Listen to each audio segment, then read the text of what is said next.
أهلا بيكم متابعينا، أتمنى تشتركوا في القناة وتفعلوا زر الجرس عشان يوصلكم منا كل جديد. بيبدأ الفيلم بظهور البطل الجريء هوجو اللي بيمشي وسط العربيات بالموتوسيكل بتاعه، وفجأة بتظهر قدامه عربية فيها بنت جميلة ولابسة لبس المدرسة، وبيقف هوجو عند إزاز العربية وبيحاول يعاكسها عشان تاخد بالها منه، لكن البنت القمر دي مش بتبصله أصلا ولا بتديله أي اهتمام. وبتوصل البنت مدرستها واللي بيكون اسمها بابي، وأول لما بتدخل الفصل المدرسة بتقول لهم إن عندهم امتحان ترجمة وإنها هتمتحنهم على السبورة وهتختار بشكل عشوائي. فصاحبة بابي الأنتيم اللي اسمها كاتينا بتتوتر جدا وبتقول لها إنها مش مذاكرة خالص، فبابي بتحاول إنها تساعدها وتغششها بالموبايل، لكن المدرسة بتمسكهم وبيتحطوا الاتنين في موقف محرج خالص. وعلشان كده كاتينا بتعتذر لبابي، لكن بابي قالت لها إنها مش زعلانة منها. وبعد كده بيظهر هوجو مع مجموعة من أصحابه المستهترين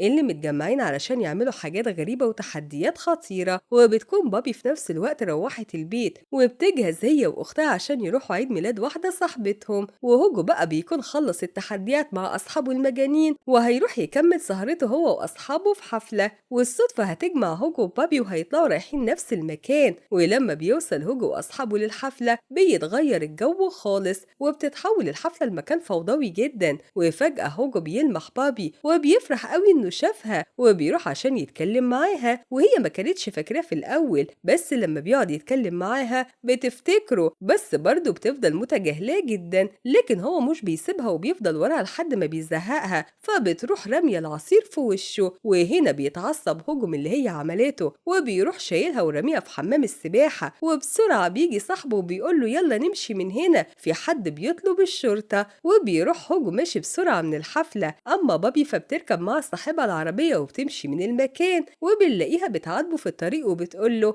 انت ازاي ما لحقتنيش، فبيرد عليها بكل برود وبيقول لها ان دول اصحابه وان كل اللي حصل ده كان هو اللي مخططه عشان يعرف ياخدها ويبقوا لوحدهم. لكن فجأة بتلاقي بابي هجوم جامد على عربية حبيبها بموتوسيكلات هوجو واصحابه، ووقتها بتعرف انه كذب عليها، وبيروح هوجو مبوظ العربية وضارب صاحبها لانه بيطلع هو اللي بلغ عنهم. وبتحاول بابي تحل المشكلة وتدافع عنه، لكن صاحبها بيطلع ندل وبيروح راكب عربيته وجري وسايبها، ومش بتلاقي بابي حد غير هوجو قدامها عشان يوصلها، بس هو بيقول لها انه هيمشي هو كمان. فبابي بتخاف جدا لانها مش هتعرف ترجع البيت من غير ما هوجو يساعدها، وعشان كده بتفضل تتحايل عليه انه يوصلها، وبتركب وراه على الموتوسيكل وبتوصل بوبي البيت، لكن مامتها بتقابلها واللي اول ما بتشوفها بتزعق لها جامد عشان راجعه مع شاب وكمان راكبه وراه على الموتوسيكل. واخت بابي بتقعد معاها بعد ما هوجو بيمشي وبتقول لها على فكره هوجو ده شخص مختلف جدا وان البنات كلها هتموت وتكلمه، وبتعرفها ان اصحابه بيقولوا له اتش لانه هو مش بيحب اسمه عشان بيفكروا بحاجات حصلت في حياته زمان وعاوز ينساها. وبتشوف هوجو تاني يوم وهو رايح مع صاحبه باولو علشان يقابل بنته ويتعرف عليها،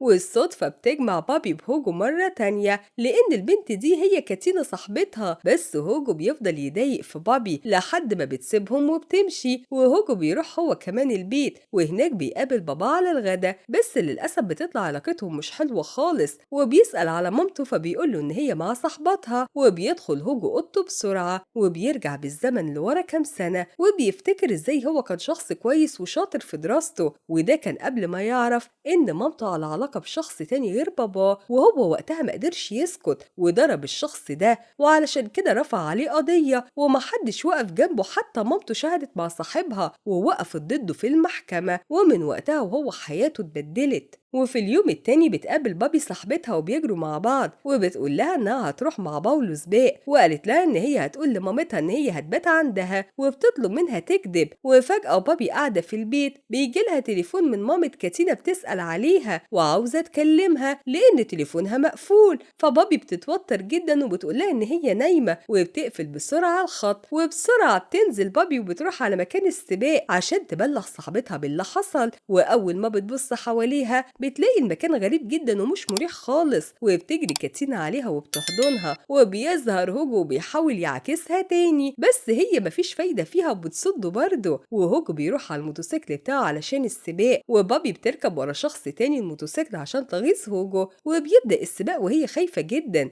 بس فجأة بيتقلب موتوسيكل وراها، فبتنزل جري علشان تشوف ايه اللي حصل وتحاول تنقذ الناس اللي كانوا راكبينه. لكن فجأة البوليس بيوصل لمكان الحادثة وبيلم كل اللي موجودين، لكن هوجو بينقذ بابي وبيركبها معاه على الموتوسيكل وبياخدها بسرعة. بس الشرطة بتكون صورتهم وهم بيجروا بالموتوسيكل، وبيوصل هوجو بابي للبيت وبيعترف لها ان هو معجب بيها جدا، وبيتفقوا انهم هيتكلموا تاني يوم. بس بتحصل مفاجأة تاني يوم وبيلاقوا صورتهم انتشرت في الجرايد، وبيروح هوجو واخد الصورة ومكبرها جدا وبيدخل أوضة بابي من الشباك وبيعلق لها الصورة على السقف، وهي بتفرح لما بتشوفها وبتحس انها سعيدة وان حياتها بدأت تتغير. وبعد كده بيروحوا الاتنين حفلة مع بعض وبيستمتعوا بوقت جميل. بس أول ما بابي بتروح بتلاقي مامتها مستنياها وبتزعق معاها جامد وبتطلب منها تبعد عن هوجو، وأما بابي بترفض بتضربها مامتها بالقلم وبتطلب من باباها انه يتكلم مع هوجو عشان يبعد عن بنتهم. وبيتصل هوجو ببابي وبيتفقوا انهم يتقابلوا تاني يوم بعد المدرسة عشان يقضوا اليوم كله مع بعض، وفعلا بيروح لها. ولكن المدرسة بتشوفها وهي راكبة وراها على الموتوسيكل، والظاهر كده انها مش ناوية نية خير. وهوجو وبابي وهم على الموتوسيكل بيكونوا ماشيين بين العربيات، بيشوف هوجو مامته وهي راكبة العربية مع واحد صاحبها وبتضحك، وبيتضايق هوجو جدا وبيبدأ عقله يعمل فلاش باك للي حصل زمان، وبيفتكر ازاي هي فضلت صاحبها عليه، وبيبدأ يسوق بطريقة جنونية وبيكسر كل حاجة حواليه لحد ما بيقف في مكانه وبيبدأ يحكي لبابي، وهي بتتعاطف معاه جدا وبتهون عليه، وبيقضي اليوم وهم مستمتعين مع بعض. ولما بتروح بابي البيت بتلاقي مامتها بتعرفها على شخص جارهم جديد اسمه جوستافو وبتطلب منها تخرج معاه، لكن بابي بترفض وبتقول لها انها مش فاضية. وبتخرج بابي من ورا مامتها وبتروح تقابل هوجو في السباق، وهنا بتظهر واحدة من معجبات هوجو وبتبدأ تتخانق معاها، فبتضربها بابي وهوجو بيبقى فرحان بيها جدا. وبعد كده بيرجع هوجو للبيت فبيتفاجئ ان بابا بوبي هناك وبيطلب منه انه يبعد عن بنته، وهوجو بيقول له انه بيحبها جدا وما يقدرش يبعد عنها وانه هيتغير علشان خاطرها. وباباها لما بيسمع الكلام ده بيفهمه ومش بيعترض على كلامه خالص. وتاني يوم بتروح بابي المدرسة، والمدرسة اللي شافتها مع هوجو بتقول لها انها شافتها لما هربت من المدرسة وانها كلمت مامتها وعرفتها كل حاجة. وبابي بتخلص المدرسة وبتلاقي مامتها مستنياها وبتقول لها انها متعاقبة وبتحبسها في اوضتها، بس هوجو مش بيسكت وبيدخل لها من شباك الأوضة وبياخدها وبيخرجوا مع بعض وبيروحوا الحمام السباحة وبيقضوا وقت جميل، وكانت كاتينا وباولو معاهم. وتاني يوم بيروح هوجو المدرسة وبيقابل مدرسة بابي وبيبدأ يهددها علشان ما تزعلش بابي مرة تانية، وبيخطف كلبها علشان هي بتحبه جدا. ومن الوقت ده وهوجو وبابي علاقتهم بقت أقوى بكتير وبدأوا يقربوا لبعض جدا ويخرجوا ويسهروا ويقعدوا على البحر. ومامة بابي بتسافر فجأة فبتقرر انها تعزم هوجو عندها في البيت ويقضوا يوم جميل مع بعض، لكن بتتفاجئ ان في دوشة جامدة جدا، وبابي بتكتشف ان باولو جايب اصحابهم كلهم عندهم في البيت وبتروح طردهم بابي كلهم ومعاهم هوجو. وبيحاول هوجو انه يصالح بابي وبيعمل لها جو رومانسي وبيتصل بيها عشان يعزمها عنده، لكن بيتفاجئ انها بتقول له